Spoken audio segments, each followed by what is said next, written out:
I'm Stacy Ellis, 28, and my family has always treated me like a shadow. My brother, the golden child, a successful lawyer, could do no wrong. And me, I poured my heart into holding the family together, sacrificing my own dreams, always trying to make them proud. But for them, it was never enough. They smiled at my brother, patted his back with pride, while I only received cold stares and sharper words. "Why can't you be more like him?" they said, their voices cutting straight through me like blades. I swallowed it all, stayed silent, believing that one day they'd finally see me. Then my brother's wedding drew near. I was handed the responsibility to make everything perfect, running every detail, ensuring nothing went wrong. I thought maybe, just maybe this time they would notice me. But I was wrong. The night before the big day, we sat around the dinner table. My brother demanded more lavish bands, imported flowers, things I simply could not provide. I said no. And that's when my parents snapped. Their words struck like a blow I never saw coming. "The greatest gift for your brother's wedding is you vanishing from this family forever." The room went silent. My chest tightened, but I didn't beg. I stood, grabbed my keys, and walked out. The door closed behind me like a final full stop. The wedding day came. Everything seemed perfect until it all collapsed in the blink of an eye. If it were you, would you stay to witness it or walk away forever? Years earlier, I was a freelance marketer with big dreams. I just landed a contract with a major supermarket chain, $40,000 to revamp their regional ad campaign. It was my ticket to independence, a chance to build my name in a cutthroat industry. But then my family's grocery store in Erie, Pennsylvania, hit rock bottom. Bills piled up, suppliers stopped calling, and my parents were drowning in debt. My mom's voice cracked over the phone, begging me to help. My dad, usually stoic, admitted they might lose everything. I couldn't let that happen. So, I walked away from the contract. I called the supermarket's rep, canceled the deal, and poured every ounce of my energy into saving our store. I crafted a marketing campaign from scratch, ads on local radio, flyers in every mailbox, even early social media posts on clunky platforms. I negotiated with vendors, charmed customers, and slashed costs. Within months, foot traffic doubled. The store's revenue climbed, and we paid off the worst debts. I worked nights tweaking slogans, designing posters, believing this would finally make them see me. But they didn't. My mom, Joyce Reed, and my dad, Jeffrey Reed, called a family meeting one evening. I expected gratitude, maybe a nod for pulling us through. Instead, they handed the store's reins to my brother, Brent Ellis. "He's a lawyer," my mom said, her eyes glowing with pride. "He's got the head for this." Brent, who hadn't lifted a finger during those months at his law firm, was now in charge. My dad nodded, avoiding my gaze. "It's for the best," he said. I stood there stunned, my chest tight. Brent smirked, adjusting his tie, already planning changes to my campaign. "You did okay, Stacy," he said, his tone dripping with condescension. Okay, I'd saved their legacy. I'd sacrificed my future. But to them, I was just the backup, the one who filled in gaps. My mom kept praising Brent's vision as if my work was nothing. My dad didn't even look up from his coffee. I wanted to scream, to demand they acknowledge what I'd done, but I didn't. I swallowed the hurt, forced a smile, and kept going. Late nights at the store, I'd reorganize shelves, update ads, anything to stay useful. I told myself they'd notice eventually. If I worked harder, proved myself more, they'd see my worth. Maybe at a family dinner, my mom would finally say, "You saved us." Maybe my dad would clap my shoulder, not Brent's. Nathan Todd, my best friend since college, saw through it. We'd meet at a diner, and he'd shake his head over my stories. "They're blind, Stacy," he said one night, sipping coffee. "You're killing yourself for people who don't care." I brushed it off, but his words stuck. I couldn't stop hoping, couldn't quit, trying to earn their respect. So I stayed, pouring myself into their world, believing one day they'd value me. The store thrived because of my campaign. Customers filled the aisles. Cash registers hummed and suppliers returned. But every time I walked in, I saw Brent's name on the manager's office door. My parents would call him to discuss strategy while I was left restocking shelves. "Good job," my mom said once, distracted, as if I'd mopped a floor, not saved their business. Brent would breeze in, tossing out ideas I'd already implemented, and they'd nod like he'd invented them. I kept waiting for a thank you, a real one. I kept thinking maybe next time. Maybe if I did more they'd see me as more than the lesser child.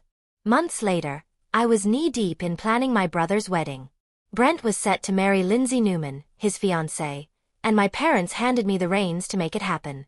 They didn't ask if I had the time or money, they just expected me to deliver. I had been freelancing as a marketer, scraping by, but I dipped into my savings, $10,000, to cover deposits for the venue, caterers, florists, and every other vendor. I wanted it to be perfect, not for Brent, but to prove I could do something they'd value. I spent weeks calling caterers, florists, and photographers, locking in every detail.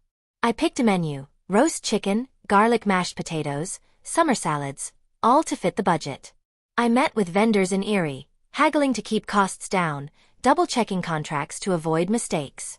But Brent had other ideas. He didn't just want a wedding, he wanted a spectacle. "Get a string quartet from Pittsburgh," he demanded one morning, scrolling through his phone over breakfast. And those rare orchids from overseas, Lindsay had seen them in a magazine.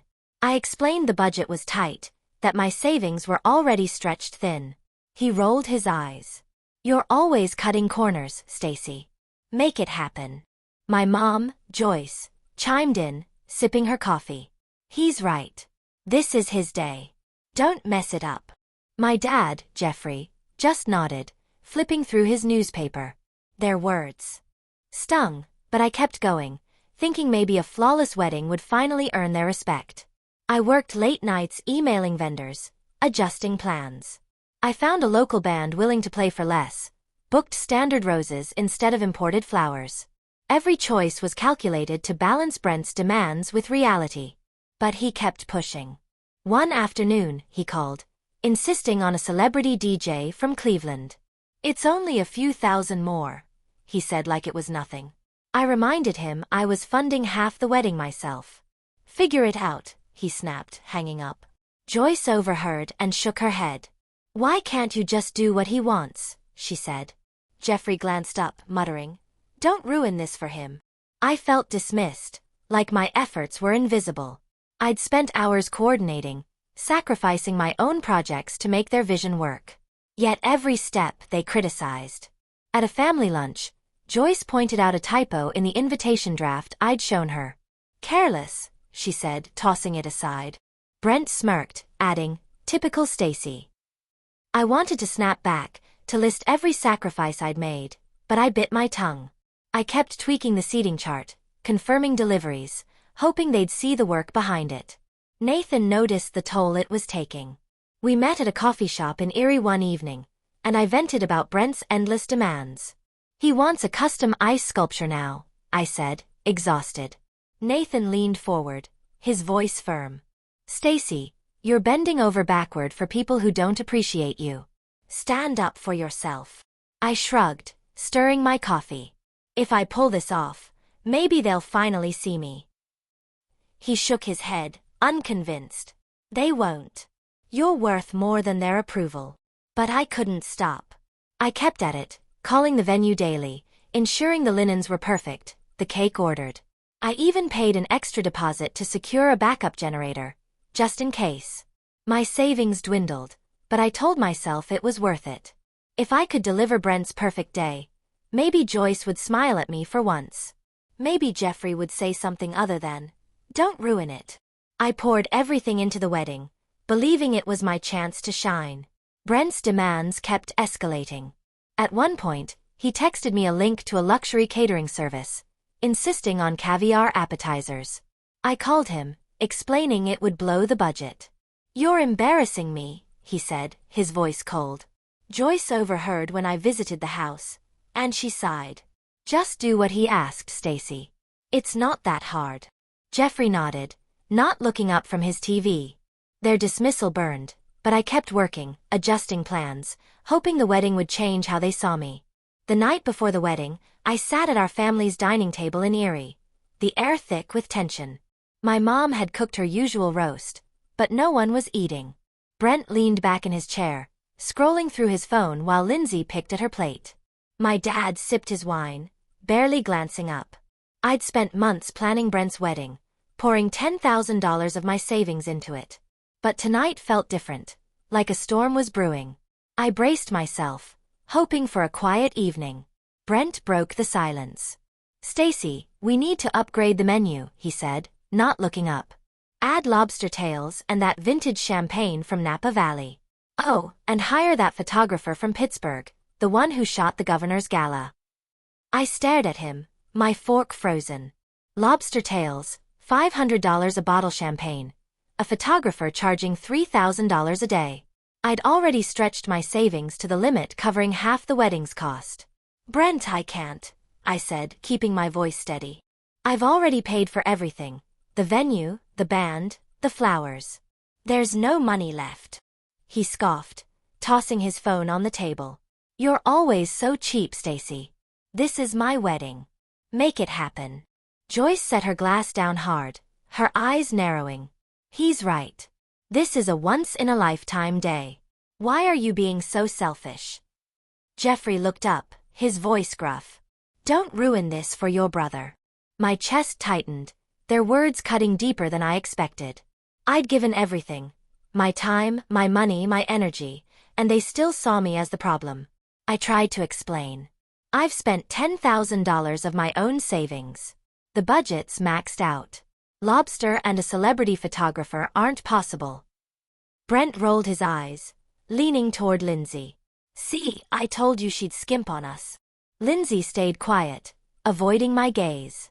Joyce folded her arms, her voice sharp. "You've always been like this, Stacy. Never stepping up when it matters."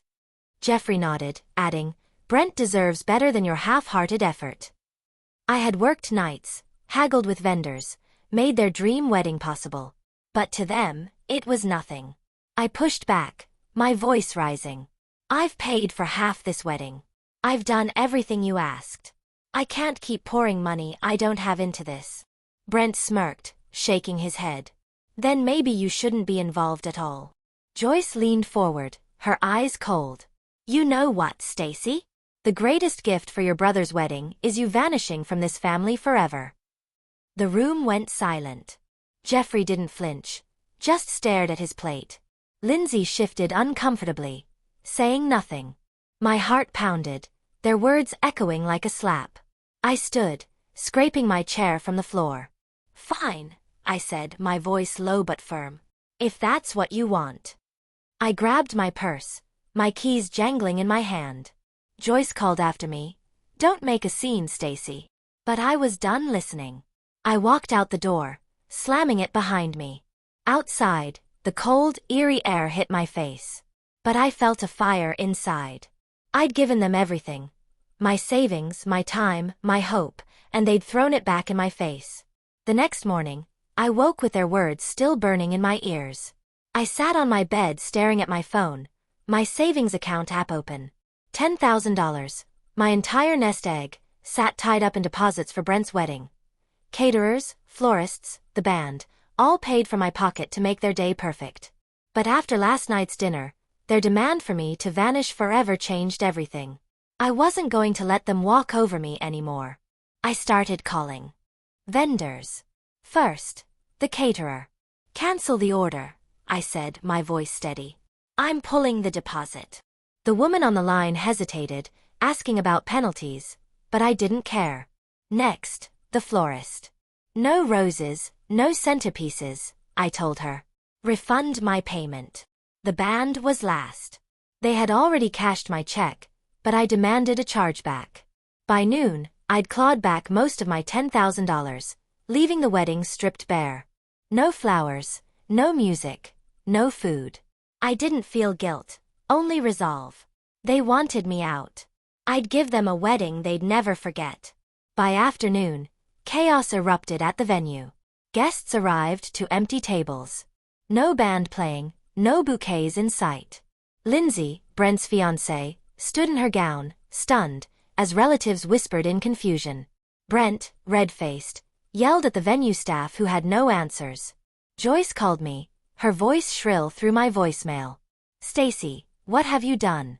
You've ruined everything." Jeffrey left a message too, his tone cold. "You're a disgrace to this family." I didn't call back. Their accusations didn't faze me. I'd heard enough. That evening, Brent took to an online forum, a local Erie message board buzzing with gossip. "My sister sabotaged my wedding," he posted, his words dripping with venom. "She's jealous, spiteful, and ruined the best day of my life." Comments piled up, some from neighbors I'd known for years, calling me selfish and unhinged. Joyce chimed in, replying, "She's always been trouble." Jeffrey didn't post, but I knew he agreed.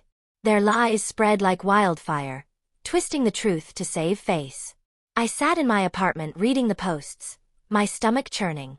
Part of me wanted to fire back, to expose how I'd funded half their dream wedding and how they demanded more than I could give. But what was the point? They'd never admit they were wrong. Instead, I opened my laptop and started searching for apartments in Asheville, North Carolina.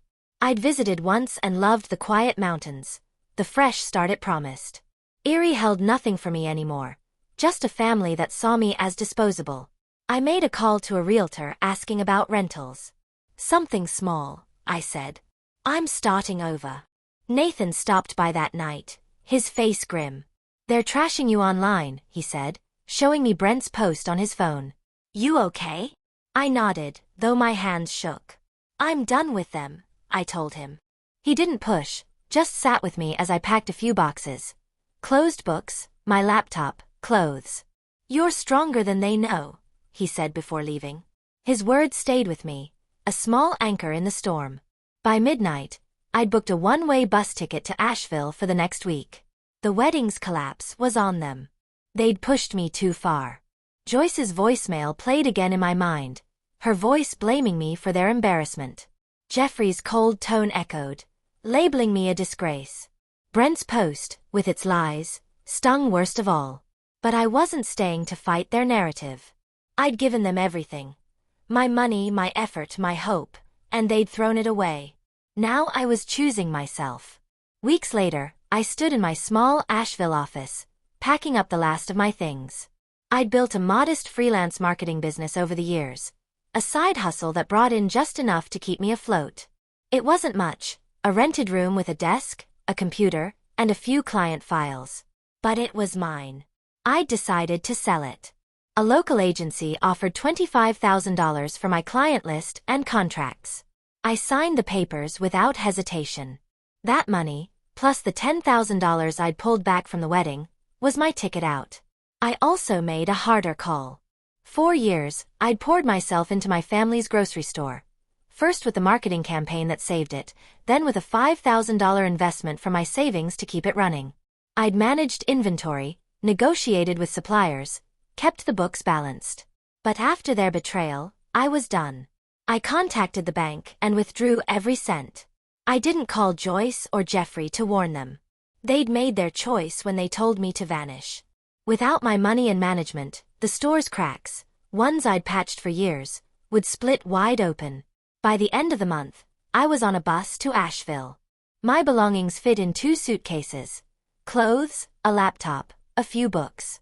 The mountains loomed outside the window, their quiet promise pulling me forward. I'd rented a small apartment downtown. Nothing fancy, just a 1-bedroom with a view of the Blue Ridge Peaks. The first night, I sat on the bare floor eating takeout, feeling lighter than I had in years. Erie was behind me. Joyce, Jeffrey, Brent, and their venom too. The family store didn't last long after I left. Nathan texted me updates. Suppliers stopped delivering when payments stalled. Customers dwindled. Brent, who'd been handed the reins, fumbled every decision. Joyce tried to step in but couldn't handle the logistics I'd managed. Jeffrey just retreated, blaming everyone else. Within weeks, the store declared bankruptcy. Nathan wrote, "They're falling apart without you." I didn't reply. Their failure wasn't my burden anymore. In Asheville, I started over. I took freelance marketing jobs, small gigs for local shops, crafting ads for coffee roasters and boutiques. The work was steady, my skills sharp from years of hustling. Shirley Bennett, a bakery owner I met downtown, became a regular part of my life. Coffee, chats, introductions to local clients. She believed in me, and that steady encouragement helped me see myself as more than the daughter who'd never been enough. I didn't hear from Joyce or Jeffrey. Brent sent one angry email accusing me of tanking the family business. I deleted it without responding. Lindsay stayed silent, probably caught in Brent's orbit. Nathan's words from Erie stayed with me. "You're stronger than they know." He was right. In Asheville, I wasn't the shadow I'd been in Erie. I was building something new. I joined a local hiking group, started painting again, and filled my apartment with things I loved. I landed a 6-month contract with a regional tourism board, doubling my income. The work was challenging, but every late night felt like proof of my worth. Slowly, I realized the lesson I'd been searching for all my life. My value wasn't tied to what Joyce, Jeffrey, or Brent thought of me. It was in the life I was creating, the clients who trusted me, the friends who lifted me, and the quiet moments where I finally felt whole. Asheville wasn't just a fresh start. It was where I learned to stand tall. Not for anyone else, but for myself.